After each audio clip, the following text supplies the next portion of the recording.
Welcome back, everybody. My name is Tim, and this is another Real Ideal Gear Review.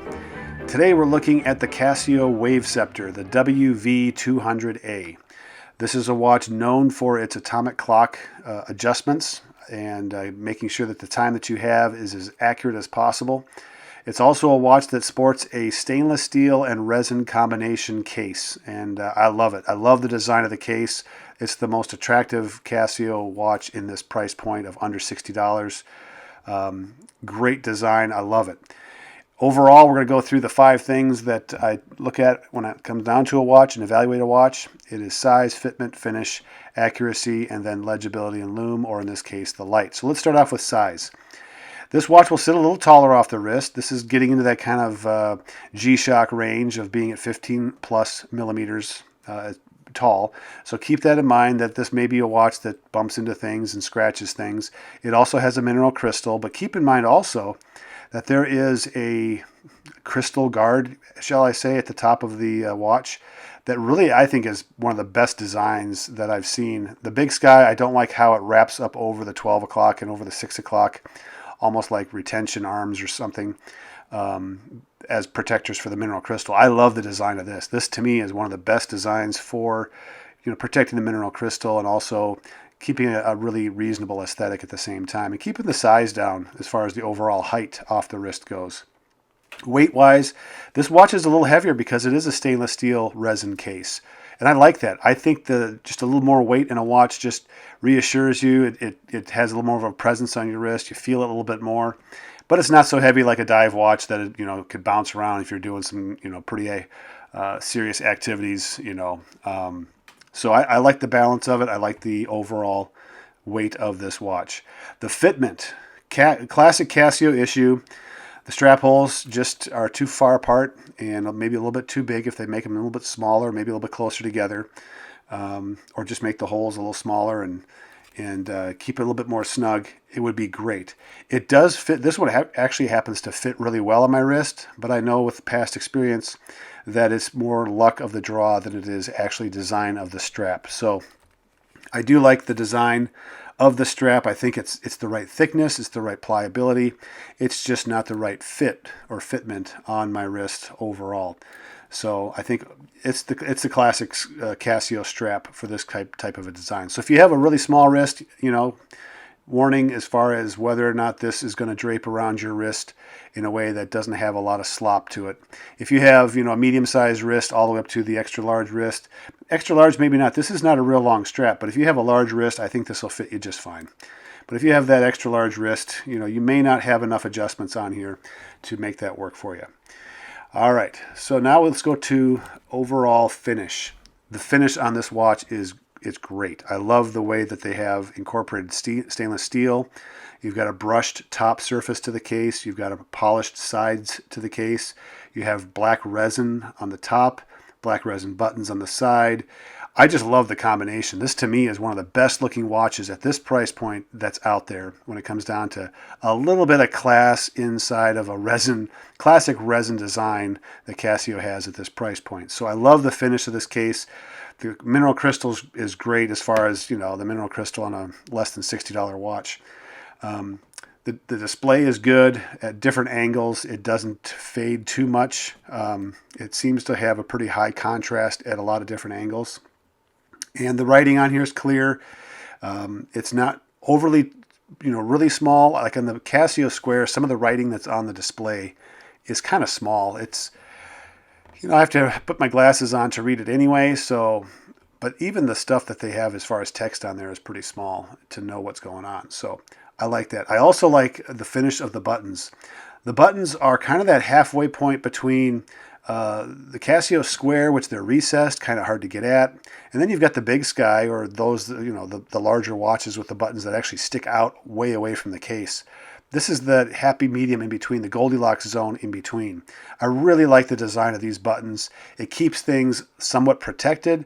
They're big enough to get at. You don't have to, if you have bigger fingers, you don't have to get your fingernail in there to activate whatever the function is that you're going after. So I like the buttons for that reason a lot. Accuracy, quartz movement, not a lot to talk about as far as accuracy goes. It's the typical quartz accuracy. It's going to be great. Not only that, you have the Waveceptor. The Waveceptor is going to get you the most accurate time all the time, especially in the United States. I mean, you're going to find that it's not going to vary much. A few seconds a month, maybe, but it's that self-correcting piece. Every day it's self-correcting, every night. So that's fantastic. Overall, 200 meters of water resistance. So you can use this with around water conditions, just about any conditions I can think of. So go for it. It's getting into that G-Shock category without getting into that overly over-designed, over-engineered G-Shock shape. And that's part of my concern that I have with not only Casios, but sometimes Bulova pulls that off too.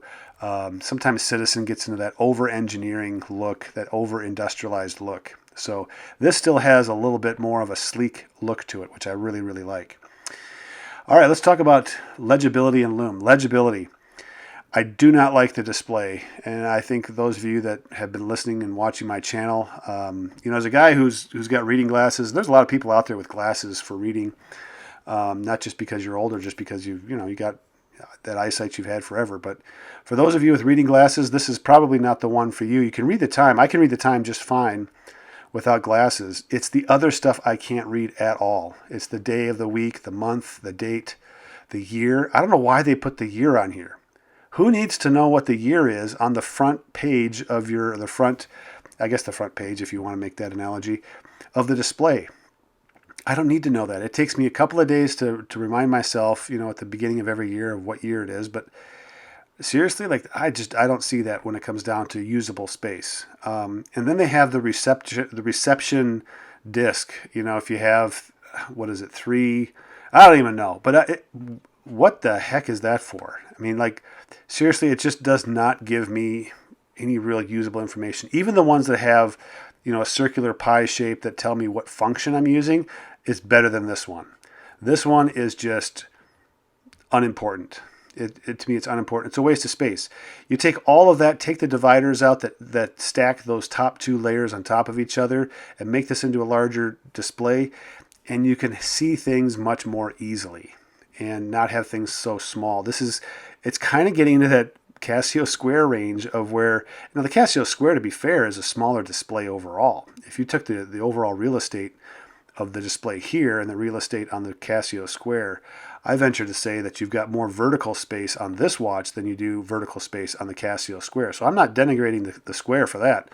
I just think it's a waste of space on a watch like this. So display-wise, not a fan at all. And this was the concern I had when I looked at it. But I just loved the case. The overall aesthetic of this is what really got me. So I compromised on that. Now, lume or light in this case is good. It's an electroluminescent. There's always a question mark around that, so keep that in mind. It's electroluminescent. It's not LED. So I'm not a fan of electroluminescent for that reason. I prefer LED. I even prefer a weak LED over electroluminescent because of the reliability you get from an LED. So that's a ding for me as far as the overall illumination of the watch. It does a good job though. It's even. At night, it's plenty of light to see it without turning into a night light where you see spots after you turn the light off. So I like that. They do a nice job with the electroluminescent. I'm just not a fan of that technology. So again, overall, as far as functions go, classic Casio functions: stopwatch, timer, alarm. It's one daily alarm, one timer. You have the dual time, and you also have the stopwatch. So nothing special as far as the functions go. The one thing that is interesting that they put on here was that you could change the language for the display of the day of the week. So if whatever reason you want to have the watch display a different day of the week, that's great. In a different language, you can do that. So kind of bland when it comes down to functions. Nothing truly unique other than the Waveceptor. At this price point, the Waveceptor or the atomic clock, that truly is something that's has a value to it. The downside to this, and I think this is probably at least in part a reason why this watch struggles a little bit, but you get 3 years of battery life out of this watch. And that to me is just when you have these other watches out there that can get 10 years. I'm assuming that it has to do with the atomic clock. And the other watches that I have that have the atomic clock are also tough solar. So, I don't know how much juice that atomic clock takes or Waveceptor takes to run. So I'm assuming that's part of it. Maybe it's not. But anyway, 3 years is what they predict. So you can expect about 2+ years of battery life out of this, out of normal use. Okay. So overall score for this one is 8.8. This is not one that I would recommend.